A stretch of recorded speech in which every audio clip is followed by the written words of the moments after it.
Very good morning to you from the Queen's Park Oval here in day 4. The Barbados Pride just seeking, another 66 runs for victory. They've got 8 wickets intact.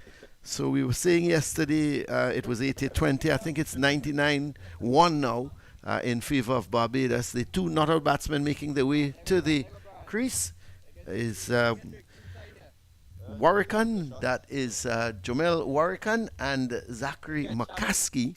And McCaskey's on 29. Warrican, who came in as night watchman with the fall of Worrell's wicket yesterday afternoon, yet to get off the mark. And the Trinidad Tobago Red Force team, they need 8 wickets here for less than 66 runs that the Barbados Pride have got to get for victory. It's a tall order. But I was having a chat with the coach before the game, and he says, well, you know, the only thing they can do is go out there and put the ball in front of the batsmen and hope that they make some mistakes, and then, of course, with 1 or 2 good balls. But here's Charles with the first delivery. I'm Colin Murray alongside Joel Manning. Joel, good morning to you, as we're just taking in the first delivery from Charles. And Warrican is swinging it early, so a positive intent here. He swung it down to the deep backward square leg. There's no one there in that position, and he picks up 4 runs with the first delivery. Good start. Good morning, Colin. Good morning, viewers, and good morning, Jamel Warrican. Certainly a good start, a good positive start. What I would have expected from Jamel Warrican this morning.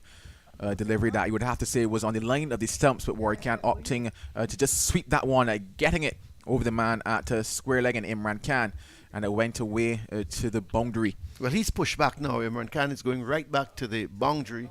So the horse has already bolted, but at least they're going to plug that shot from Warrican, and not so much plug it, but he's going to just, if he does that, he will only get a single. He comes down the track and just pushes it out there towards mid-wicket. So a very good positive start from Warrican, and you expect that, Joel. 66 runs to get at the start. It's no point to just prod and push and defend. Be positive and get the runs. Yeah, he's hitting it in the air. That's another very good shot. I think that's gone all the way. It has. So 6 runs for Warrican, and he's making merry early this morning. He wants, he's got somewhere to go. Joel, have you found out? Well, I believe it's the instructions, and the right instructions at that, because as a night watchman, I did believe that Warrican had to be the one that had to chance his hand this morning. Any runs from Warrican, he would consider to be bonus, and I guess almost gravy, and gravy always tastes good with the meal. Yeah, well, he's got 10 already, a 4 and a 6. And that's just from 5 deliveries, and Brian Charles is the one being roughed up now. 10 runs from these 3 deliveries.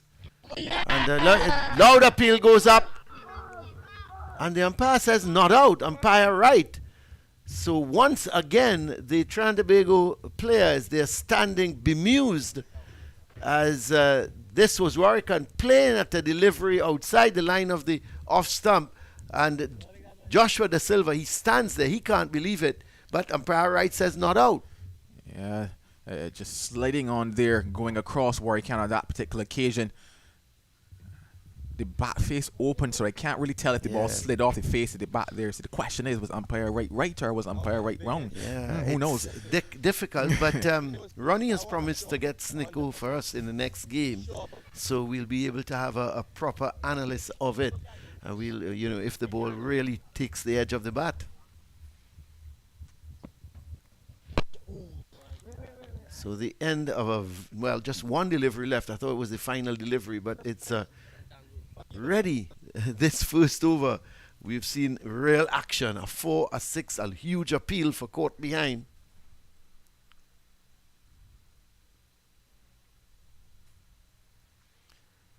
Umpires are always under pressure. And that's why I like I'm one for technology. It's the end of the over from Charles. At the end of it, the Barbados Pride, they have moved on to 62 for 2 from their overnight 52 for 2, which now means that they just require 56 more runs for victory.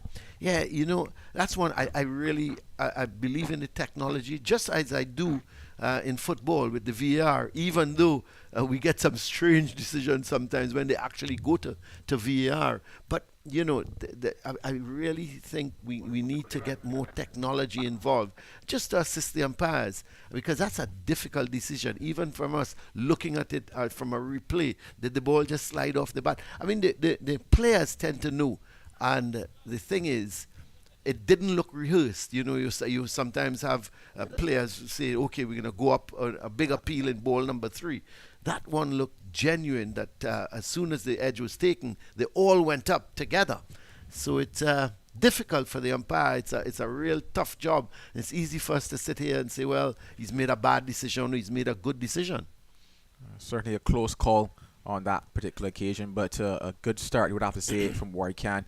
And maybe why I was thinking that, well, after this Pierre delivery. Carrie Pierre starts from the Willie Rodriguez end, and Django looked a little too straight there.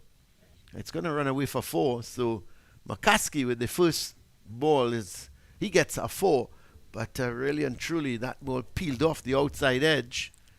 Yeah, peeling off the outer edge of the bat there. Not as convincing a shot as his counterpart, Jamel Warrican, but the runs all count for the Barbados Pride. A good delivery to start from Carrie Pierre. That turn out of the surface, it just flies past that first slip. Probably could employ a second slip this morning. I thought Joel Django was a little too straight. He's almost Joshua De Silva could sort of reach out and touch him.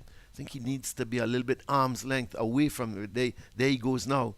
Takes a step to his right, but again, the horse has already bolted.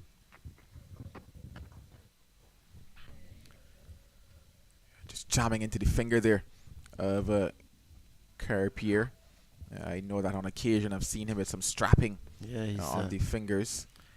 He's had some issues with his hands in the past. I think he split the webbing one year on his hand, so he's tends to be very, very good in terms of when he is bowling and fielding to his own bowling. He took a superb catch a few years ago in the CPL, I think, to dismiss Rutherford.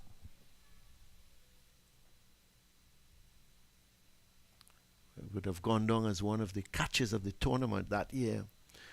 So one more to McCaskey. He's had a good game. He's on 33. He certainly had. Took a couple good catches as well. Yeah, it's been a good outing for him this week. Catch off of Mohammed, absolutely outstanding. I think not only the one-hand dive, but the alertness of it, to the awareness of the ball coming off the boot of Wickham. Understand there's no broken bones with Wickham, which is good. So apparently they tell me it's just bruising. Yeah, it's a bit of bruising, a bit of swelling.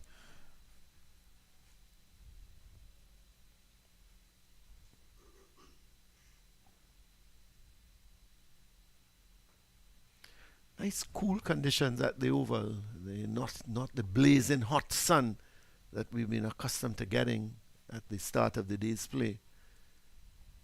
But still, a great day for cricket.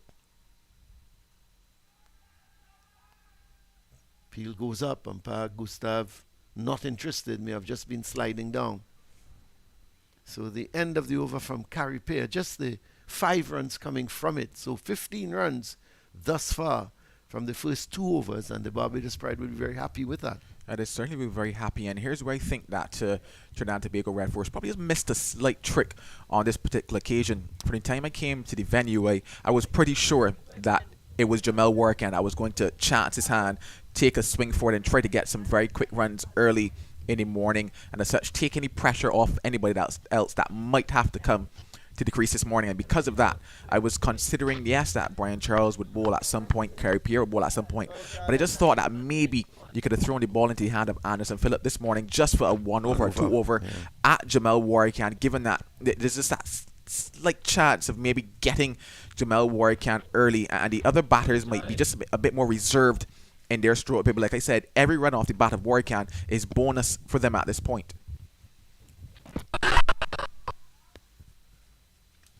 Well, a single here. Let's see if there is any signal. So it came off the pad. No real appeal. Joshua De Silva had his right hand up, but no real appeal on that occasion. Let's have a look at that delivery. Coming from around the wicket is always harder to get that LBW decision.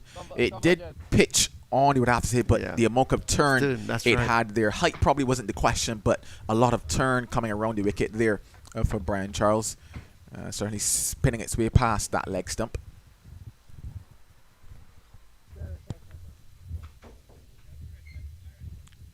Very open stance for Jamel Warrican. The expectation of that slog once again. Instead he gets behind it. A much quicker delivery there from Brian Charles. Gone very quickly to what will be that limited overs mode almost.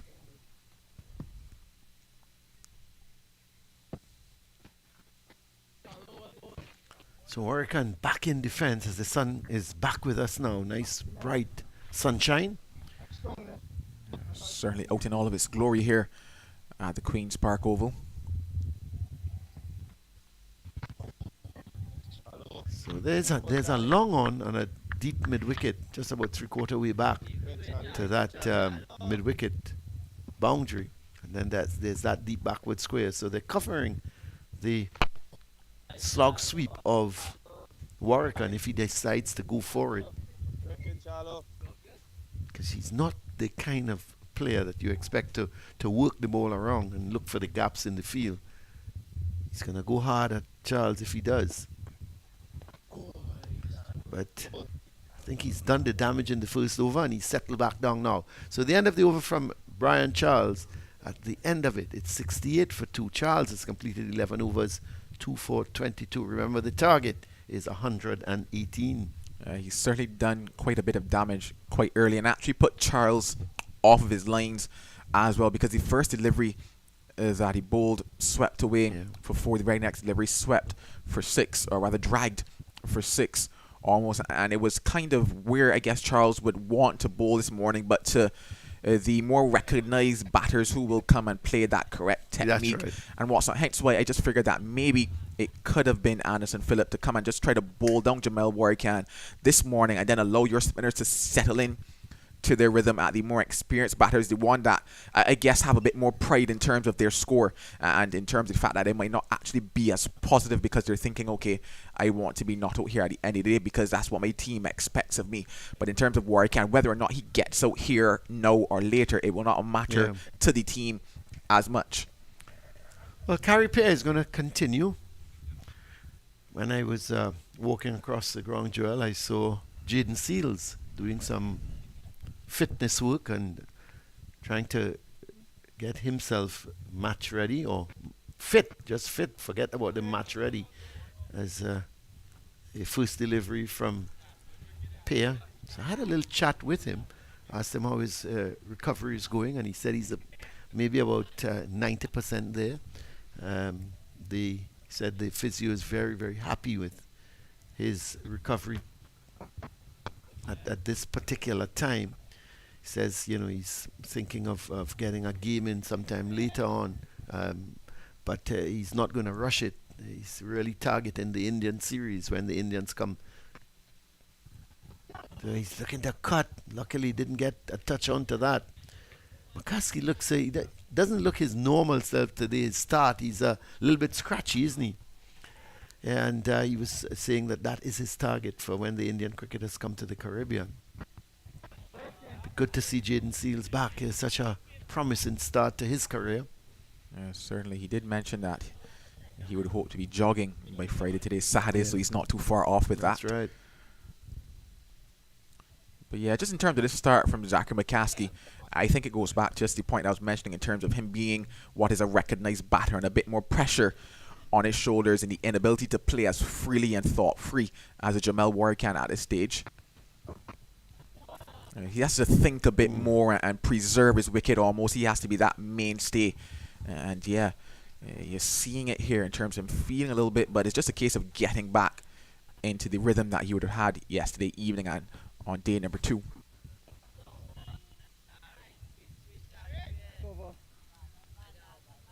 So the end of the over from Carey Pear, maiden over, pretty good over from him. It's one delivery that the arm ball that just darted back at McCaskey but was just wide of the off stump and was well left in the end by McCaskey. So it's going to be Charles going to continue. He's had 11 overs already, just 2 this morning. Went for 10 in the first over, maiden in the second.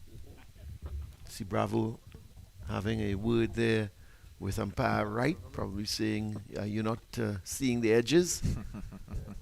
Bravo is that kind of guy, you know. When he sees that kind of guy, you'll have a very sarcastic type of conversation with the umpire. Not being rude, but just being a little sarcastic. Well, here's Warrican facing up to Charles. Warrican back in defense, so his entire demeanor has now changed. I think he wanted to get those early runs based on the field placing. I think he caught the... That's a short delivery and didn't really get hold of it, Warwick. And yeah, I think he caught the Red Force a little by surprise in the first over, going so hard at the first couple of balls. Yeah, he certainly did catch them by surprise, but I almost told myself that they should have expected it. Yeah, well, I just think... You just... So. The thing is, though, Joel, you kind of just expect the batsman, the first couple of balls, to just feel the way out. But I suppose you can't say that for Warrican. Maybe for McCaskey. No, because honestly, that was the very first thought I had this morning. It was simply that Warrican must go from ball one. Yeah. He must go because it's a case of literally all of his runs count as bonus to this cause at this stage. He is almost what we call a free wicket in this instance. No harm, no foul. Normally bats at number 9, number 10, comes in at number 4. All of your batting lineup is technically still there to get the remainder of the runs.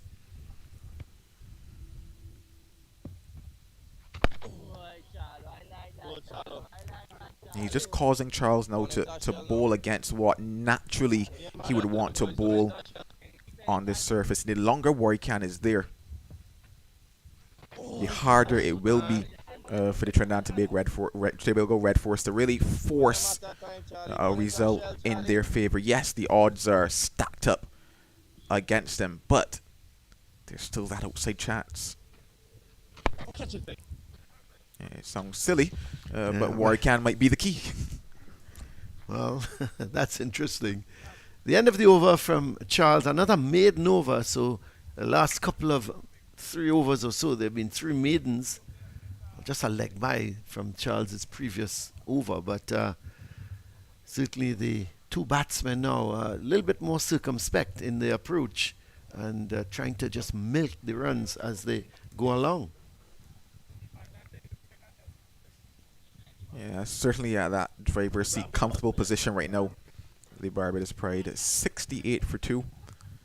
Just 50 runs needed here on day 4 for victory. It would be their second victory of this West Indies Championship.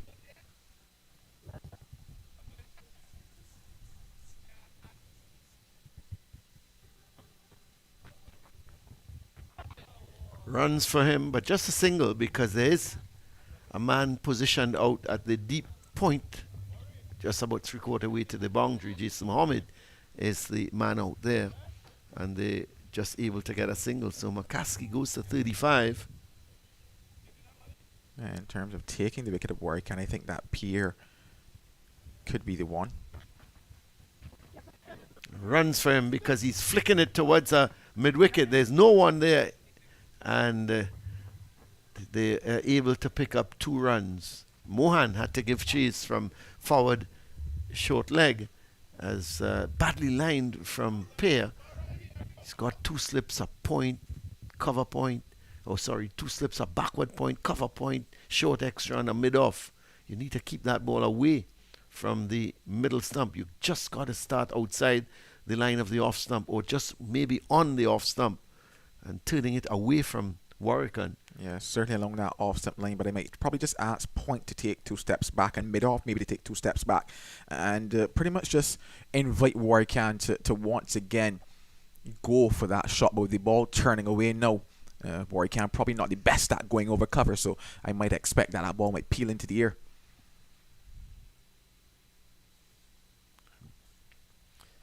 Delivery outside that, just too wide of the off stump, and Warwick coming across the stumps seemed to be playing at it, but certainly went through to be taken by Da Silva. And looking to cut at the delivery. So Warwick certainly sometimes, and off of pair in particular, looking to play his shots.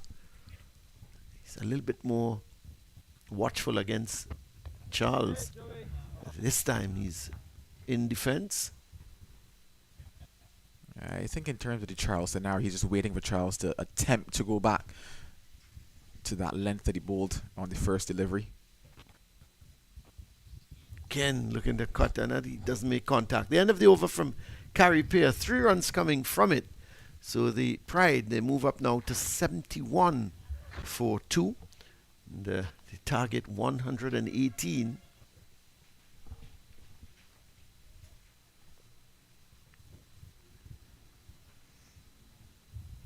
Charles, no doubt, will continue. And McCaskey on 35.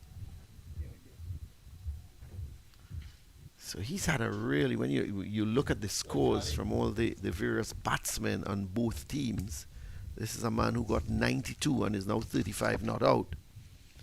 And outside of that, this is another delivery from Brian Charles.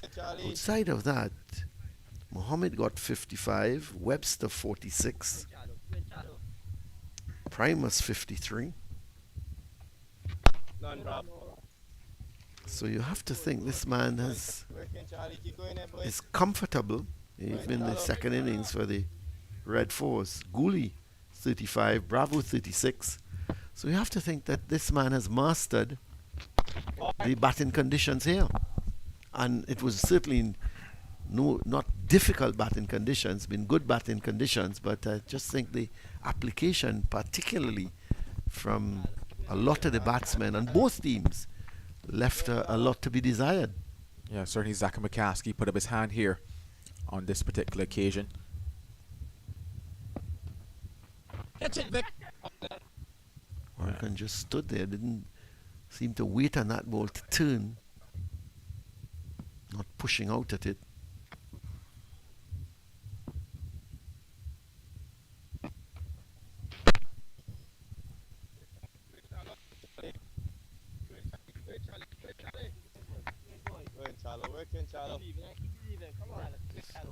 Final delivery from Brian Charles coming up. And he's decided to go over the wicket now to Warwick.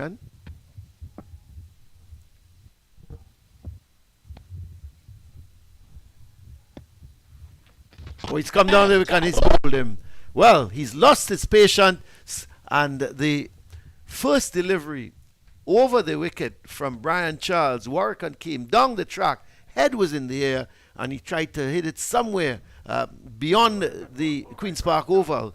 Didn't make contact, and the ball crashes into the stumps, and he goes bowled by Charles. So Charles has now picked up his third wicket as Warwick goes for 12, and the Barbados Pride, he comes down the track, ball spinning into him slightly, but the thing is, his head was in the air, never looked at the ball, and it crashed into the middle and off, and he goes back to the pavilion, bowled for 12, and the Pride are now 72 for 3, but still just 46 runs away from victory as Jonathan Drakes makes his way to the crease.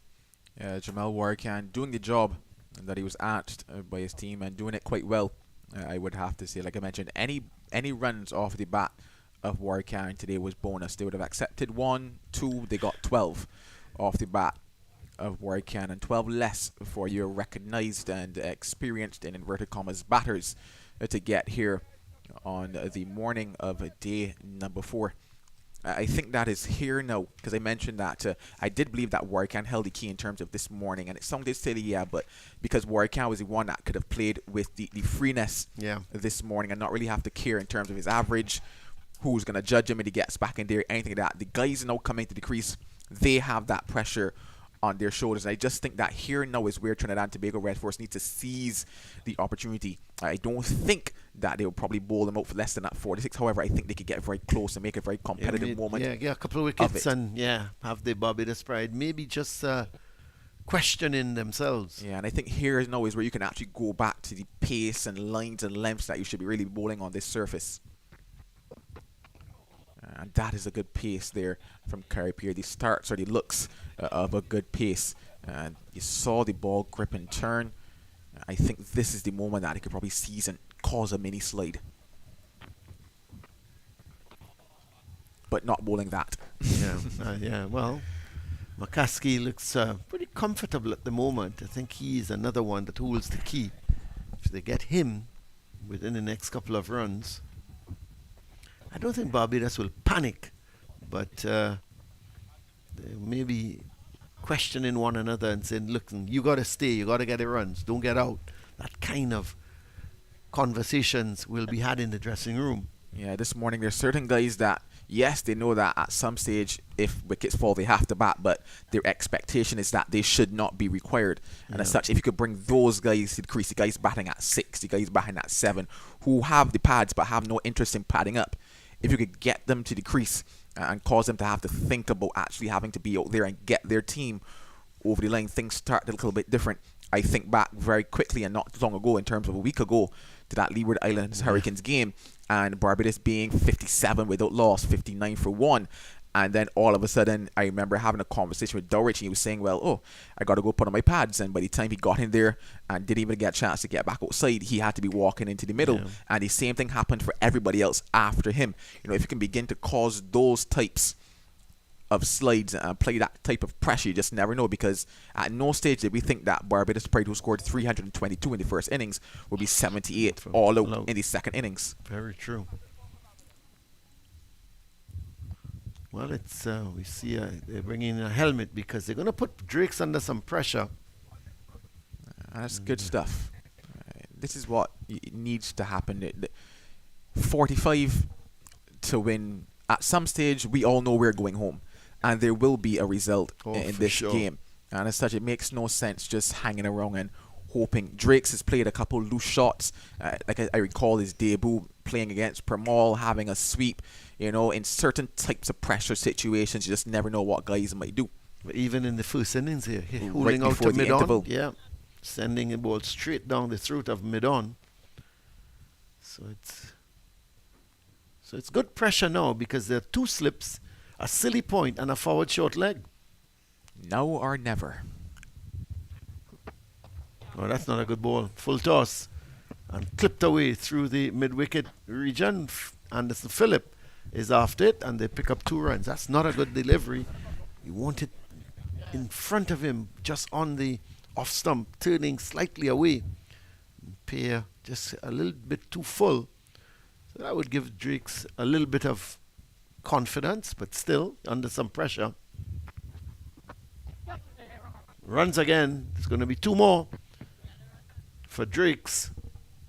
So, and again, badly lined by Carey Pierre. You've got 2 slips and a silly point. You can't afford to bowl middle and leg. That's a bit too straight there from Carey Pierre.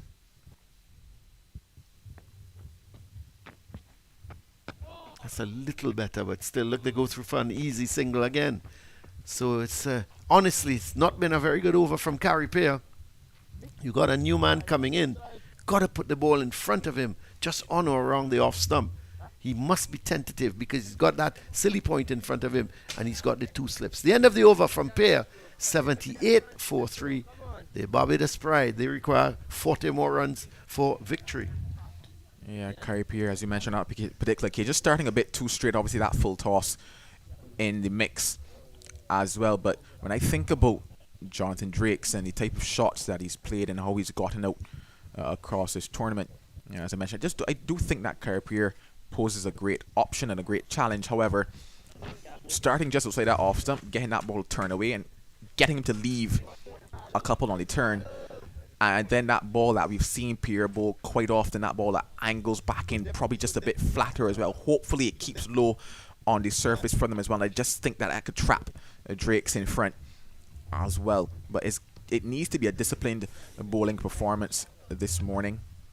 Well, let's have a look at Brian Charles. His 14th over. Oh, And yeah. that's better. That's where you got to bowl to Drakes. I would also put him under some pressure by bringing in a silly point. Get somebody in front of him, in front of his face on the offside as well. You've got nothing to lose, basically. Barbados Pride require 40 runs. I might counter you there, Colin, and say that he's probably just a touch too fast. Maybe. Yeah. Just a touch too fast. Still bowling at the pace that he was bowling to Warwican. That's a little better there. Just slightly better, but even a touch slower. And dragging Jonathan Drakes forward just a bit more there. The ball still coming on nicely to the bat at that pace. Interestingly enough, he's gone back around the wicket. Got the success against Warwican when he came over the wicket, the one delivery. But he's opted to go back around the wicket. And I think he's coming back over the wicket. Yeah, couldn't understand. You got the wicket. Okay, it's Warwican, but still, try a couple more deliveries over the wicket. See what will happen. No, you need to stop it.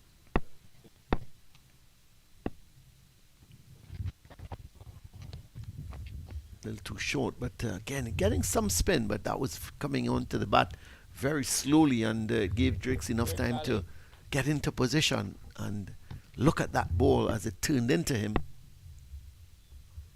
Oh, catch him. The cash. That's better.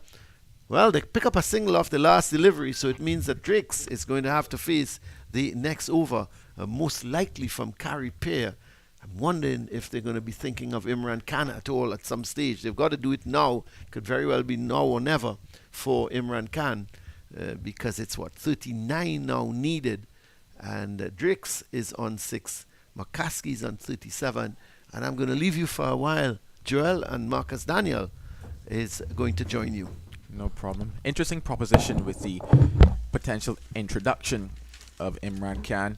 I guess there's always the school of thought or the theory whereby your leg spinner tends to maybe be the one that could, yes, pick up wickets, but also go for runs. So, yes, indeed, if they're looking to get him into this match, it should be at some stage soon before we get into those 15s and those 20s required. Good morning, Marcus. Hi, good morning, Joel. Say good morning to the viewers as well. Looking quite fresh in these shades here. Thank you so much.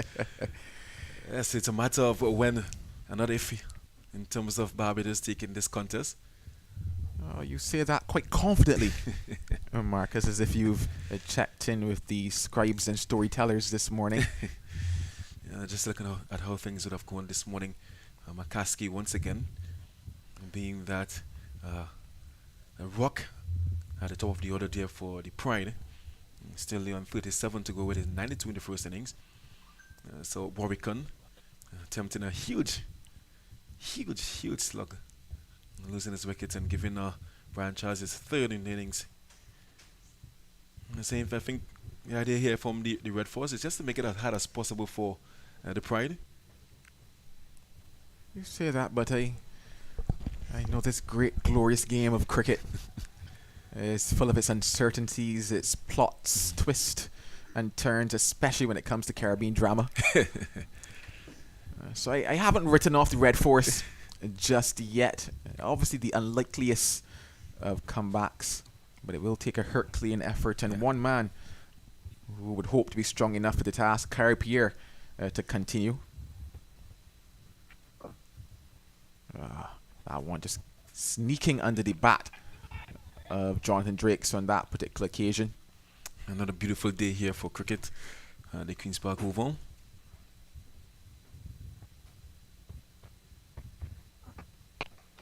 Back and works that one through the offside.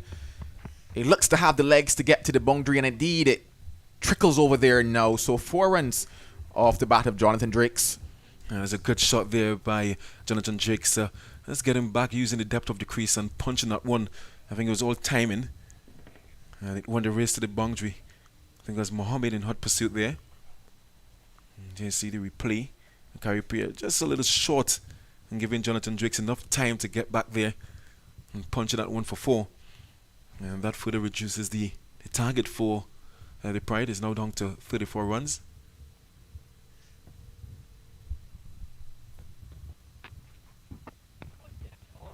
Drake's only got 2 in the first innings. Been caught off the bowling of Caripé at mid-on. Already up to 10 in this innings. Jonathan Drakes.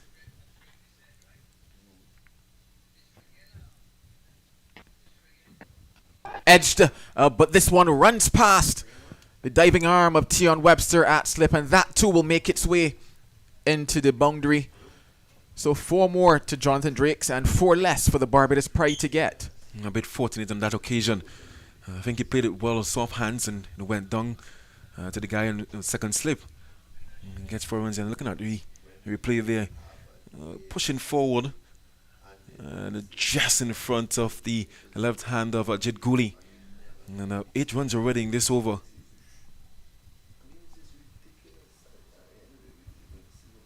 And that slip cordon gets even tighter. Drake's forward, just smothering any spin on offer. With just 1 delivery left in the over, I was actually thinking at one stage maybe a Carrier could opt to come over the wicket, and I'll explain why. Oh, that was a really close one. I think that one actually went to hand, and is going to get 4 again. And Caripé really unlucky in this over. They found the edge twice of Jonathan Drakes, but the end result 2 fours. And the Pride up to 91 for free here now. And Jonathan Drakes quickly onto 18 free boundaries in that over. Yeah, just coming forward again, striding forward.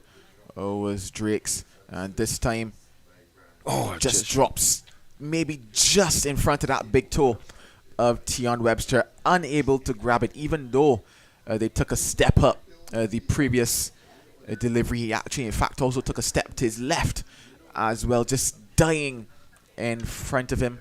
And maybe with that, maybe the hopes of the Red Force died just a little more as well. Only 27 runs now needed to win for the Barbados Pride. You think they're a bit too deep? Well, in considering the nature of the pitch on this 4th day, and providing what would have transpired in the previous delivery. Well, they did take a step up, any closer, and he might have to be tying the shoelaces of Joshua De Silva. It's just a case of, obviously there wasn't much. The pace of Carrier was beautiful on that particular occasion, but obviously slower. You do expect that the edge just might not carry. Charles to continue to McCaskey, and the thing about it is that the closer you get, you find yourself in that in-between position, and in that in-between position, you are unable almost to gather your bearings. So yes, you might consider coming closer, but there is a stage at which you must stop in terms of how close you get in that slip cordon and certain fielding positions as well, because you just get caught in between that regulation almost type of area, and you're just unaware of how to actually maneuver in that situation. Quite fortunate there, Jonathan Drakes. But credit to him, I think he played it well. Soft hands. Yes, he was feeling for the ball. He didn't really push hard at it.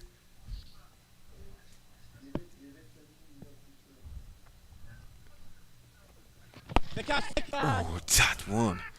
Would have had to stuck in the hands of Vikash Mohan there. Zachary McCaskey just forcefully almost pushing it towards short leg.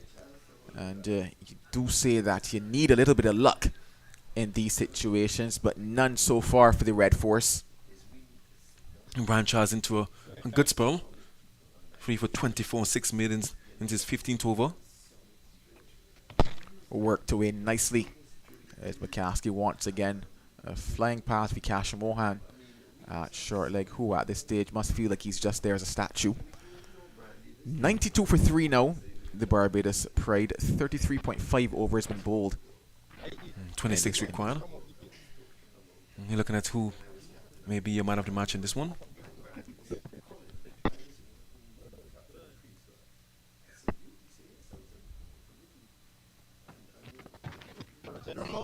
They placed Jed Gooley to leg slip there. Jonathan Drakes can't get it past him. In 92, for 3. If I am thinking of someone who could potentially be the man of the match, a couple considerations come to mind. Shem Holder, Yeah.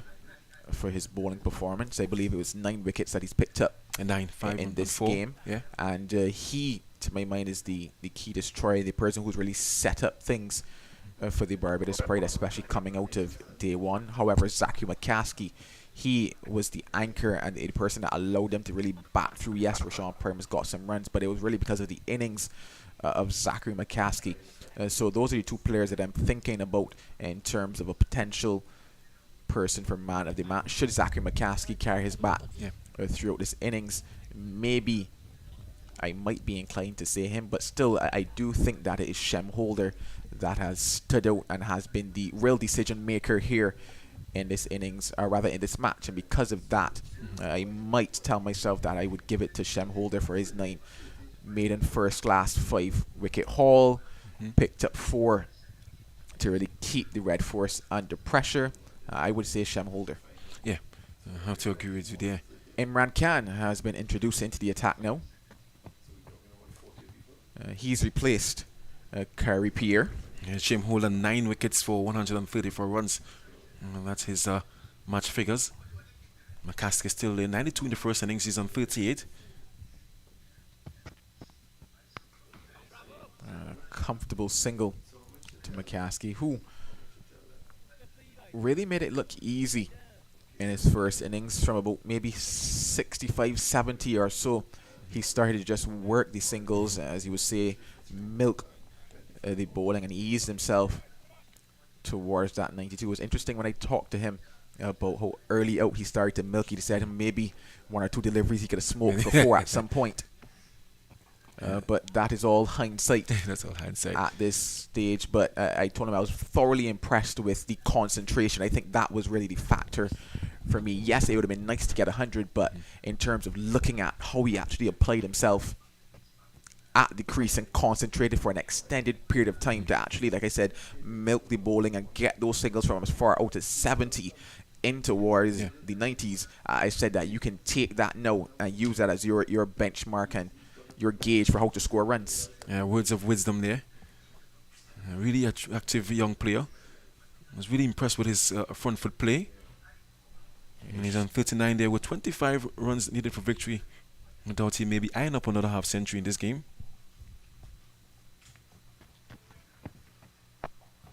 Looks to cut that one away. And you almost might have to tell yourself that Jason Muhammad was maybe sleeping on that particular occasion. Just caught flat-footed, allowing them to come through for a single to close out over number 35 at 94 for 3. Yeah, the Barbados Pride. And they're easing and cruising to victory here on this 4th morning. This 4th round affair. And the Red Force, lots of work to do. Back to the drawing board. And they will close off this 2013 or 2023 season of the West Indies 4-day championship next week against the Scorpions. And that may be a battle for the cellar place, considering how things are going in that contest with the Scorpions and the Guyana Happy Eagles.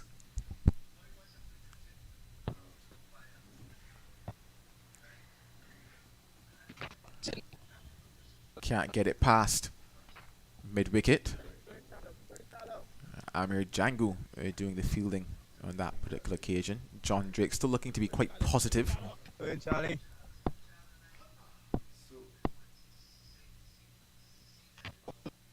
Yeah, and that's I think that's a correct approach by Drake's.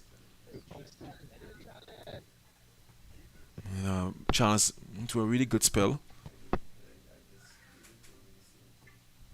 Oh, beautiful. Absolutely beautiful off the bat of Jonathan Drakes. I don't think it will get to the boundary. Actually, it does. And that makes it an even better shot. Picked the gap beautifully. And 4 more to him. Yeah, 4 lovely looking runs there by Jonathan Drakes. He has come out with the intent to score. And score he has been doing. Lovely drive. Very close to that delivery. Given some air there by Brian Charles. All Jonathan Drakes had to do there was get to the pitch and beat the gap there in cover. This time he's sweeping.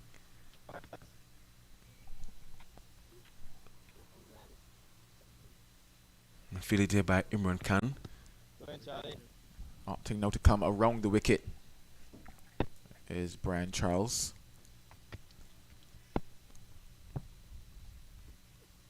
And Drakes is pushing forward. 45 minutes played. This 4 days playing. For the 20 runs needed for victory, the Pride.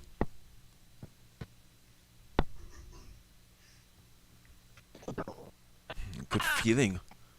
That looks like a carry PA. And that's ends the 36th over. Barbados Pride 98 for 3. McCaskey on 39. And Jonathan Drake's on 23. Yeah, taking a look now at some West Indies cricket up towards the senior level.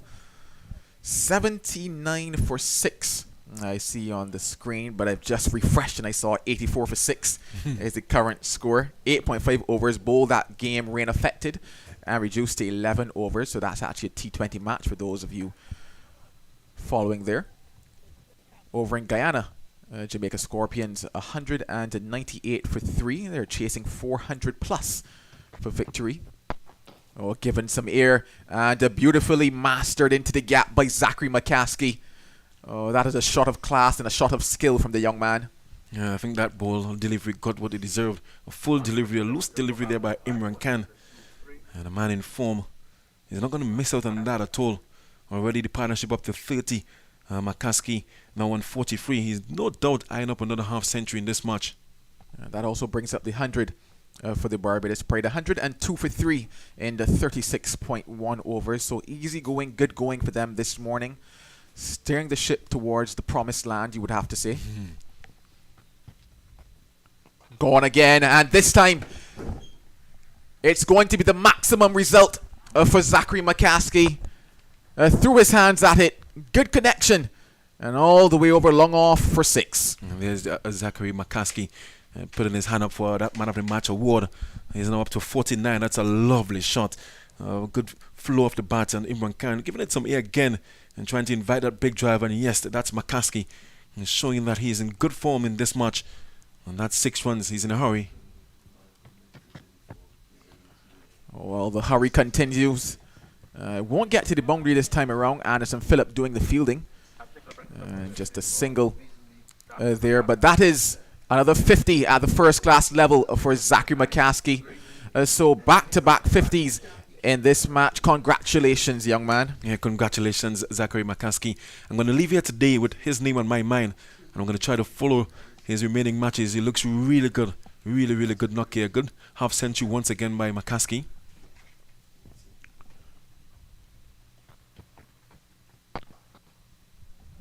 And now down to 9 runs for victory.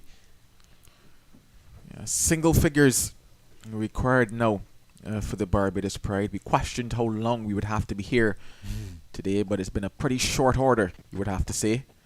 And it gets even shorter with that shot. Jonathan Drakes, he's showing his intent this morning. He probably has a date at the beach. That's a lovely shot there by Zachary McCaskey. Not Zachary, Jonathan Drake, sorry. You look the part. Imran Khan still giving it some A. This one was a bit wider. Driving lovely. Up and over cover. I think the Barbados Pride want to get home and look at the West Indies bat against South Africa in that T20 match. You see, this is the interesting thing when it comes to the leg spinner. Leg spinner is your wicket taker, yes. But often they also tend to go for runs, and there weren't many runs for them to get today.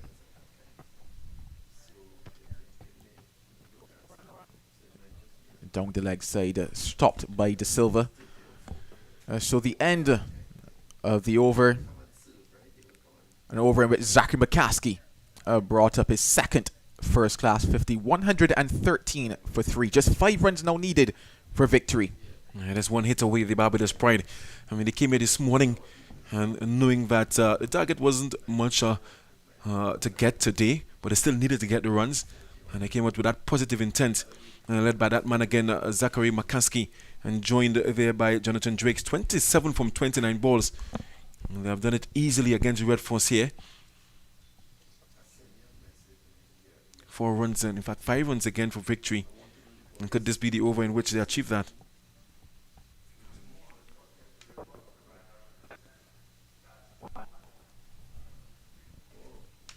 Vikash Mohan he gets a ball.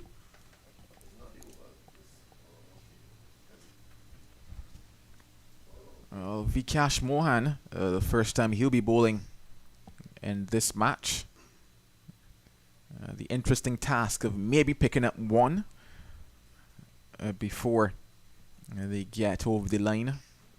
Zachary McCaskey, a picture of concentration and almost a picture of perfection across this match. You can't really fault what he's done. Good stuff by the young man. It's so interesting that had Craig Brathwaite been here, I wondered who would have been the person that would have had to step down between Zachary McCaskey and Mosley. I probably think it might have been McCaskey, and so he's probably thanking Craig Brathwaite right about now.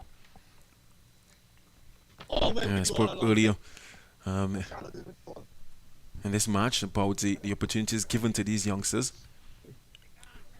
Craig Brathwaite already established an opener for the West Indies senior team.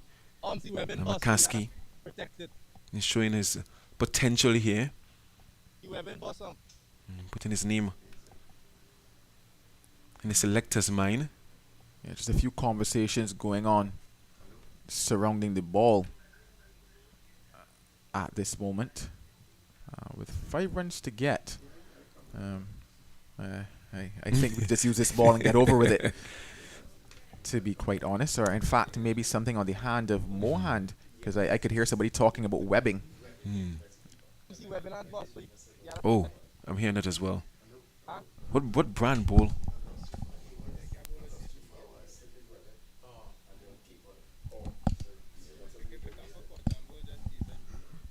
My producer is telling me that the webbing that he split in round number 1, a bit of tape there, and the umpire is saying, well, you can't bowl with that tape on young Mohan. It appears as umpire right might allow it. I'm not sure if he took it off.